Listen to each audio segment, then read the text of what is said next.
Hello. Welcome to another program in the series, Peace is Possible.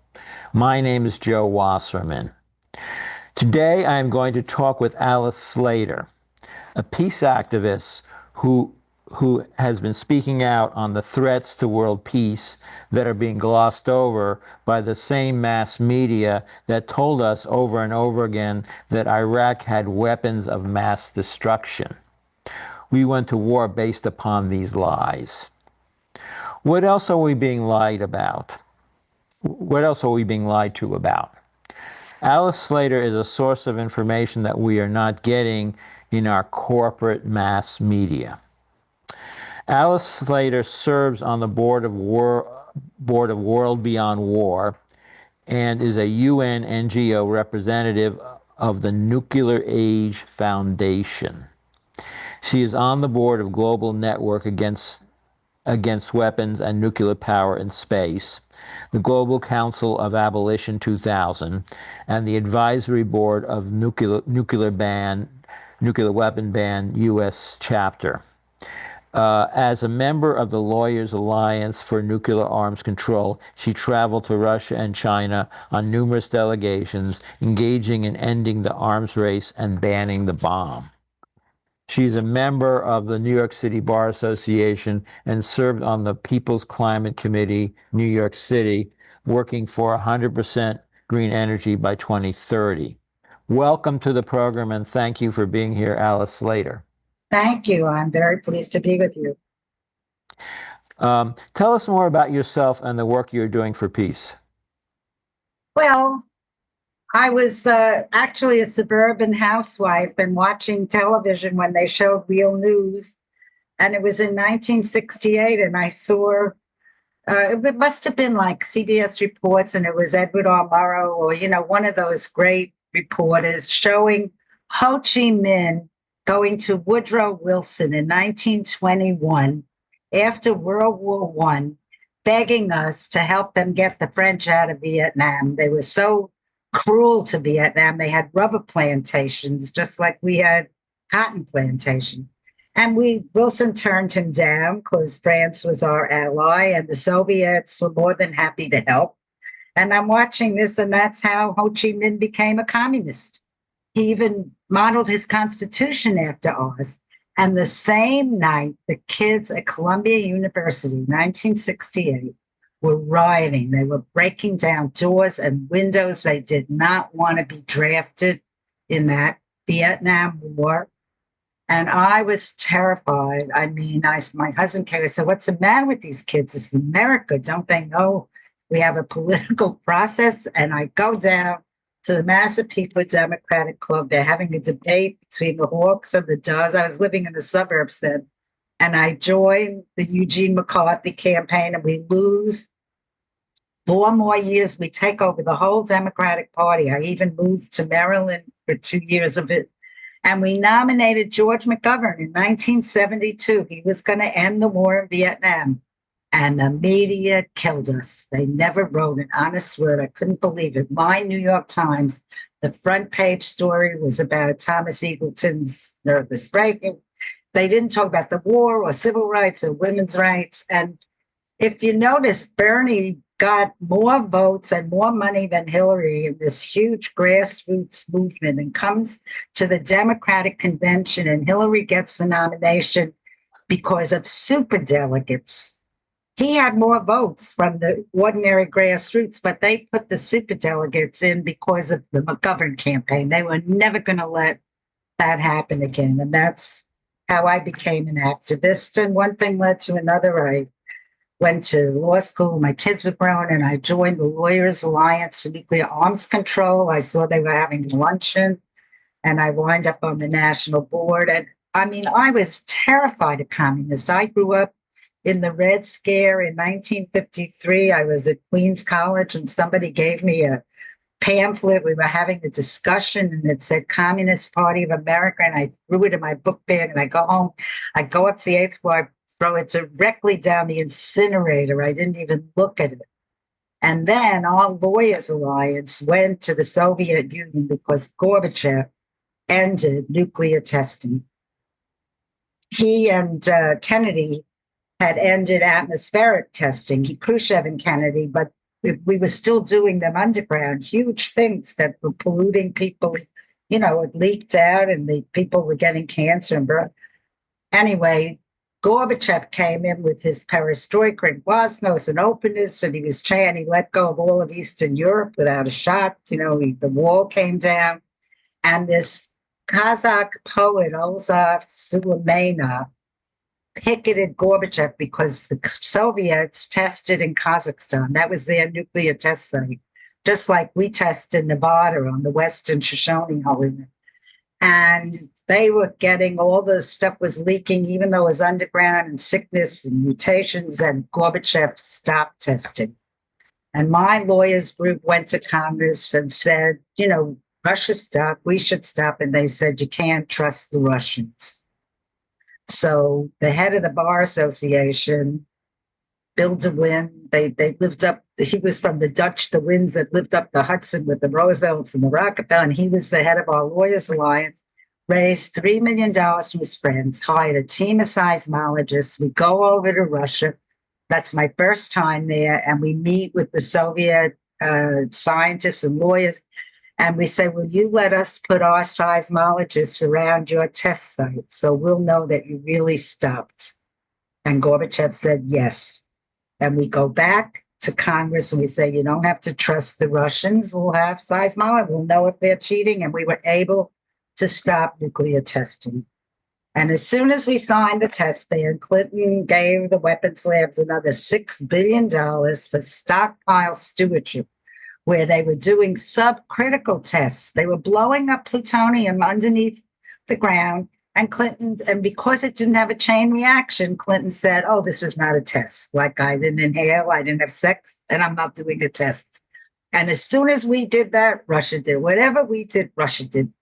I mean, after we used the bomb and formed the United Nations with Russia, with Stalin and Truman, Stalin said to Truman, turn the bomb over to the UN, you know, put it under UN control. We said no. So they got the bomb. Whatever we do, they do, but it's always us. And that's where we are right now. It's still us. Gorbachev was so nervous when he let go of Eastern Europe and the wall came down because Russia lost 27 million people to the Nazi onslaught. I never heard that number, but I've been reading it. And he said to Reagan, don't let the the wall came down in Germany, and don't let United Germany go into NATO. And Reagan said, don't worry about it. We'll take care of it. And we give you our word. We will not expand NATO 1 inch to the east. And guess what? Clinton comes in. He takes all these countries into NATO. They go east. I had a list of them somewhere here. He started with Poland, Hungary, and the Czech Republic he was the first one in 1999. Then came Bulgaria, Estonia, Latvia, Lithuania, Romania, Slovakia, Slovenia in 2004. Then Albania, Croatia, Montenegro, and North Macedonia between 2009 and 2017. And at one point, Putin said to Clinton, let Russia join NATO. And we said no. So it's always been a weapon. We're making a killing on killing. And, now lately, since we did that, we keep nuclear weapons in 5 NATO states in Russia. Turkey, Germany, Holland, Netherlands, and Belgium. And for the first time since this Ukraine war, Putin put nuclear weapons in Belarus. He never did that before. So we're creating trouble. I mean, I gave you a long lesson how I started, but I'm not finished. Thank you. So why do so many people around the world see NATO as a threat? U.S. media kind of always sees NATO as a defensive organization, but other people around the world see NATO as a threat. Could you explain that? this shouldn't be NATO. NATO was established to fight the Soviet Union. There was the battle between capitalism. Even that was a mistake. I mean, Truman was being advised by the wrong people. So we formed NATO. It was a military alliance against Russia. And when the Soviet Union dissolved, there was no excuse for it. And instead, we keep expanding it.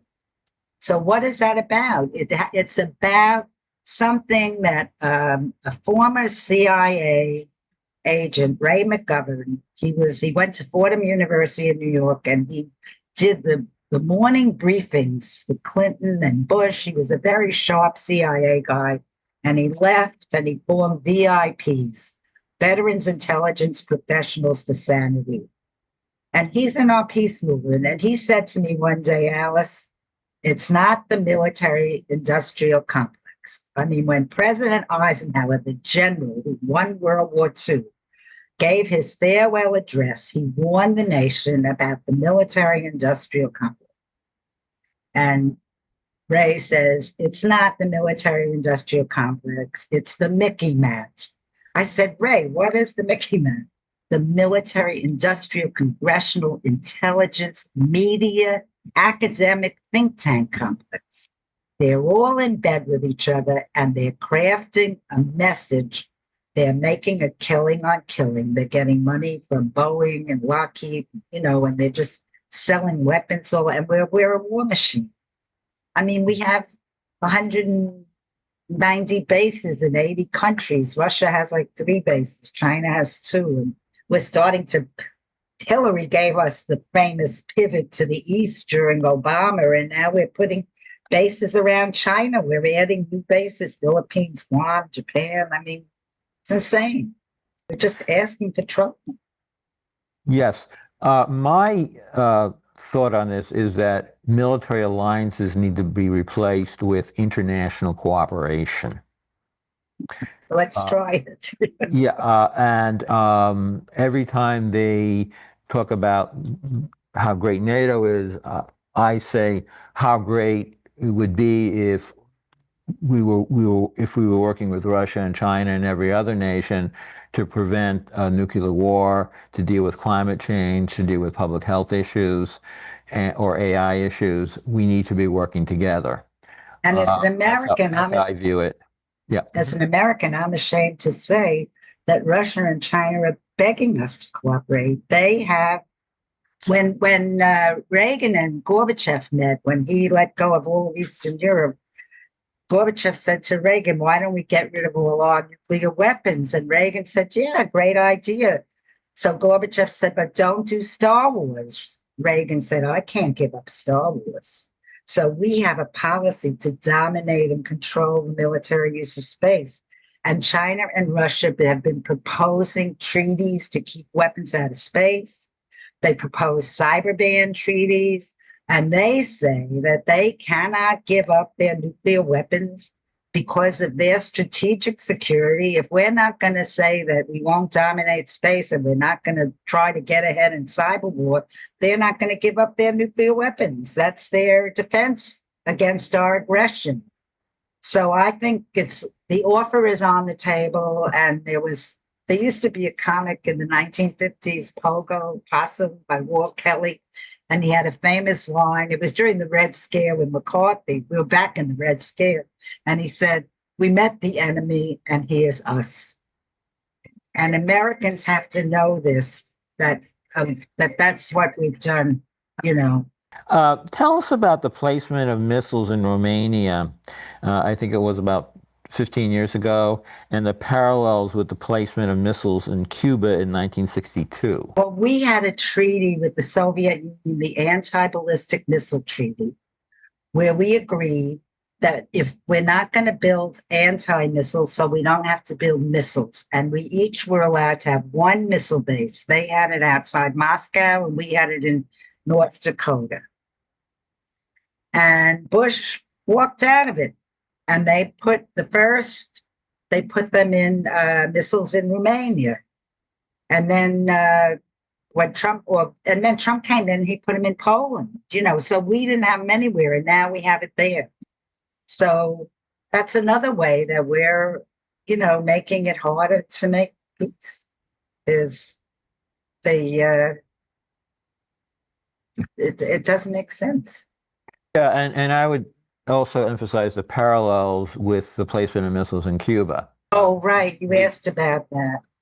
The Cuban Missile Crisis, we did not know about this, but Kennedy had secret talks with Khrushchev that were arranged with Bobby Kennedy and one of his advisors because the military was telling him to bomb Cuba, bomb there. Russia put nuclear missiles in Cuba. And Kennedy had secret talks with Khrushchev, and Khrushchev said that they put their missiles in Cuba because we put our missiles in Turkey on their border. This was not reported. I found this out maybe the last 10 years or so, And Kennedy said, okay, you take the missiles out and I'll take them out of Turkey, but you can't tell them or they'll never let me do it. And Khrushchev trusted Kennedy, pulled them out of Cuba. Then we made a big announcement how we made them stand down, the whole thing. And then Kennedy very quietly, 6 months later, took our missiles out of Turkey, which is on Russia's border, and they're back. They're back in Turkey and Germany and Italy and Holland and Belgium. We put nuclear weapons there. It's insane. Yeah, I mean, why do we need to have these nuclear weapons all around the world? Why do we need to have any nuclear weapons is a question. How close have we come to nuclear war? What should people know about nuclear war? There were 38 airplane crashes. It's not even nuclear war, it's nuclear accidents. There were 38 airplane crashes carrying nuclear weapons because we were flying the planes 24/7 with nuclear bombs on them. And two of them, nothing ever went off. Two of them spewed a little plutonium, one in Palomar, Spain, and one in Thule, Greenland. We cleaned it up, and along came General Butler. I think he was under Clinton, and he grounded the planes. He said, from now on, we're not going to let them fly. I mean, we have nukes on submarines, we have nukes on missiles, and we had them in airplanes, air, land, and sea. So they stopped flying them. That was one thing. I mean, they have stories about where the guy sees something on his computer, a Russian guy that was during the Kennedy thought it was a U.S. bomb, and his instructions were to bomb back, and he didn't. He disobeyed orders, and he was right. It was a computer glitch. We've just been lucky. And then what you get now, which I find ridiculous, is that there's like a whole movement among the so-called peace movements in America have no sole authority for the bomb, no first use for the bomb. I mean, forget it. There's a word I found. There's a new scholarly word, entrepreneurism, which means like you keep going for meaningless steps. I mean, we went from 80,000 nuclear weapons, we're down to 14,000. 13,000 are in the US and Russia. All the other 7 countries have 1,000 between them. I mean, this is what's going. And instead of, we got the new treaty talking about, get rid of them, we're talking about no first use, we're talking about no sole authority. What's the difference whether there's 1 or 2 people's fingers on the bomb? You think that's going to make it? That's not what we should be talking about. We should be talking about the space ban and the cyber ban treaty and those kinds of negotiations that will open the door to Russia and China being agreeable.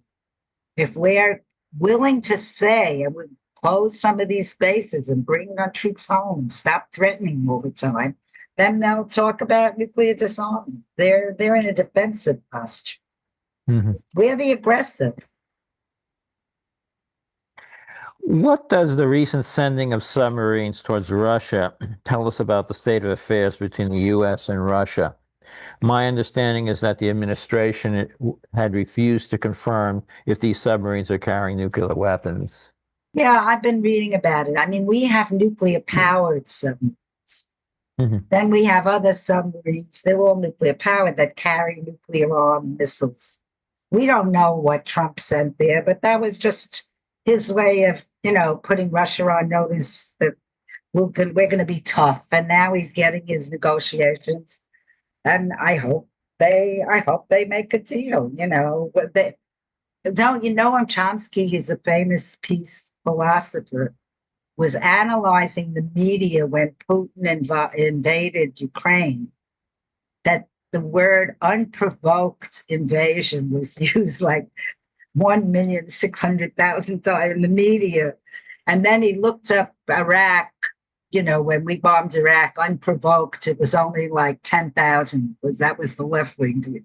So anyway, I mean, it's provoked. We're provoking them, So I think if they're going to make a deal, Putin's red line is Ukraine cannot be part of NATO. I mean, that's his red line. Anything else that they're going to try to offer and say he didn't agree to is silly. But his original, first of all, we helped a coup d'etat in 2008. They overthrew the legally elected president of Ukraine, who was making a deal to go in the Russian economic market instead of the EU, because Russia was offering them a better deal. And we overthrew the guy. And they put in this right-wing president who announced, from now on, we're only going to speak Ukrainian. And the whole eastern half of Ukraine are Russian-speaking citizens, the Donbas. So Putin's offer was first, and then they had a vote in Crimea, which voted 96% to go back to Russia because they were all Russians. And Putin made an offer to us. He wrote a proposal to Biden that Crimea stay with them, that the Donbass, where they already had 10,000 people were killed. There was a civil war there, and the Eastern guys were sending tanks with swastikas on them because they were left over from the old Nazi supporters that were fighting, in World War II on Hitler's side. That's what was going on. So Putin said, okay, the Donbass can stay in Ukraine. We don't want it. Let it be a federation and let them have their own language. And Ukraine stays neutral. They don't go into NATO. And we keep Crimea, which voted. We didn't even talk to him about it. And then Putin was discussing it with Zelensky about 2 months after he invaded. And we sent Boris Johnson, the British prime minister, in to tell Zelensky, don't make a deal with Putin. We'll support you. And then more and more people were killed, and they're not going to give up Russia. It's too important to them. If Russia was going to put troops in Canada or Mexico, we'd never stand for it. I mean, we didn't stand for it in Cuba. Yeah, my feeling is the American people have been lied to about all the wars. We've been lied to about Vietnam. We've been lied to about Iraq. We've been lied to about Afghanistan. And I believe we've been lied to about Ukraine. I think it's the same pattern of lying. The weapons of mass destruction that never existed. We were winning. And we knew it. The UN inspectors told us. Yeah. So why wasn't the Times reporting it? Because they're part of that Mickey Mac. They're getting their money too from the weapons. They're making a killing on killing. Mm-hmm. Yeah. Yeah. Mm-hmm. What should the people know about the military buildup in the Far East? It's terrible. I mean, Kissinger and Nixon made a deal with China. We tried to prevent the Mao from taking over China. We were supporting Chiang Kai-shek, and there was a huge war, and Mao won. And Chiang Kai-shek escaped to Taiwan. He was our guy.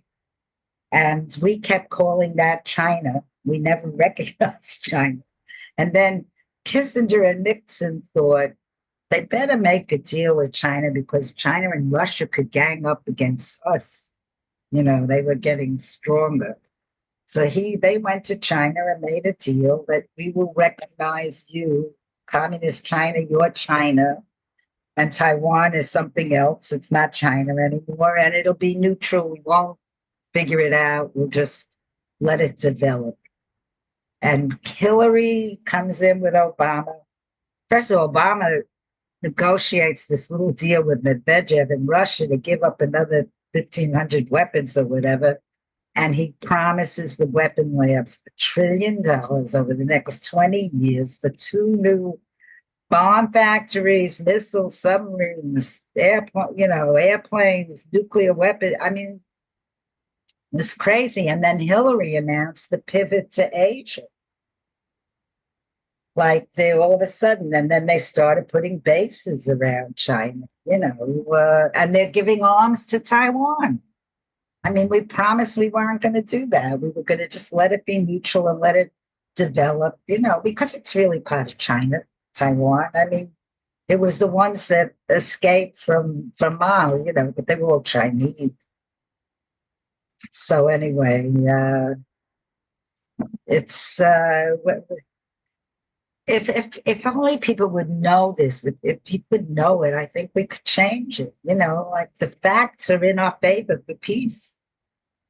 Yeah, what disturbs me is that many commentators are talking about a war with China as inevitable, rather than saying, how could we prevent such a war and how could we work together to prevent, how could the US and China work together to prevent nuclear war or deal with the crisis of climate change or public health issues? How can we work together? Well, this is the Mickey Mat. This is they're making a killing on killing. The media is getting paid. Look at how they got rid of Colbert, and they're getting paid to keep with the war machine. If they're critical of the government and the military policies, they lose their sponsors, they lose their money. I mean, look at the universities are folding right now. I mean, Harvard and Columbia, they're going along with the nonsense. I mean, I'm Jewish. This Jewish is not Zionism. We all thought it was wonderful that we had Israel, but we didn't know there were 1.5 million Palestinians living there. I mean, nobody would take the Jews in after the Holocaust, and England, France, and America said, give them a piece of Palestine. We were so glad. But there were very prominent Jews that knew it was wrong, like Einstein and Hannah. I mean, I didn't. I learned myself in my own way. I went there on business and saw what was going on, in the 70s. Mm-hmm. The other thing I would point out is that the U.S. has a military budget that's bigger than the next 10 military powers put together. Bigger than, if you put Russia, China, France, England, India, whatever, all those countries put together, the U.S. has a bigger military budget than all those countries put together. It's crazy. Why do we need a military budget that's bigger than the next 10 military powers? We don't need it. We have people that have corrupted our Congress. They bought them, they paid them to vote for the military budget all the time. We don't have an honest Congress. We don't have an honest government. They're all corrupted by the Mickey Mat. There's like a terrible ball of corruption that's getting rich on killing. And they buy the Congress and they buy the media and they buy the universities now. And it's like, I'm so glad you're doing your program. And I hope somebody listens to you and me. I think so. But I think we have to go now. But thank you, Alice, for joining us today.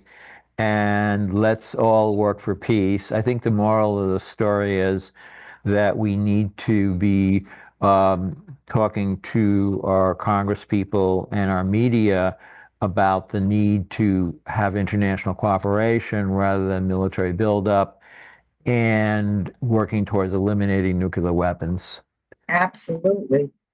And running our own candidates if they don't listen. Look what's going on in New York. We have the greatest thing with this, Mom Donnie. So that's good news. Thank you. It's been great. You're welcome. Take care.